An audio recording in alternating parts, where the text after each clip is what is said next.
Kozhikode civil station കോമ്പൗണ്ടിൽ വൻതോതിൽ മാലിന്യ നിക്ഷേപം. ഓഫീസ് മുറികളിൽ നിന്നും ശുചീകരണ തൊഴിലാളികൾ ശേഖരിക്കുന്ന മാലിന്യമാണ് ഇവിടെ തള്ളുന്നത്. മാലിന്യം ഇപ്പോൾ കരിയിലയാൽ മൂടിക്കിടക്കുന്ന അവസ്ഥയിലാണ്.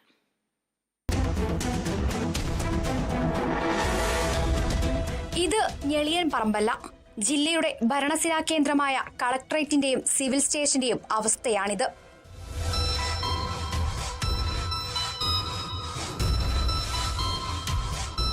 ഇവിടം മാത്രമല്ല, സിവിൽ സ്റ്റേഷന്റെ പലയിടങ്ങളിലെയും സ്ഥിതി ഇതുതന്നെയാണ്. MCFന്റെ മാലിന്യ ശേഖരണ മുറിയുണ്ട്. ഇവയിൽ ഭക്ഷണ പദാർത്ഥങ്ങൾ മുതൽ സാനിറ്ററി പാഡുകൾ വരെ ഉണ്ടാകാറുണ്ട്. മാലിന്യ പ്രശ്നത്താൽ ബുദ്ധിമുട്ടിയിരിക്കുകയാണ് സമീപവാസികളും ഇവിടെ എത്തിപ്പെടുന്നവരും. കൃത്യമായ മാലിന്യ സംസ്കരണം നടന്നില്ലെങ്കിൽ മഴക്കാലമായാൽ ഗുരുതരമായ ആരോഗ്യ പ്രശ്നങ്ങൾക്ക് വഴിവെക്കാനും സാധ്യതയുണ്ട്. വേനൽക്കാലത്ത് പോലും വേസ്റ്റുകൾ കൂട്ടിയിട്ടതിനാൽ കൊതുക് ശല്യം അതിരൂക്ഷമാണ്. കൊതുകിനു പുറമെ തെരുവുനായ ശല്യവും. ആരോഗ്യ വിഭാഗത്തിനും കോർപ്പറേഷനും ഇത് സംബന്ധിച്ച പരാതി നൽകിയെങ്കിലും നടപടിയുണ്ടായില്ലെന്ന ആരോപണവുമുണ്ട്. Kerala vision news, Kozhikode.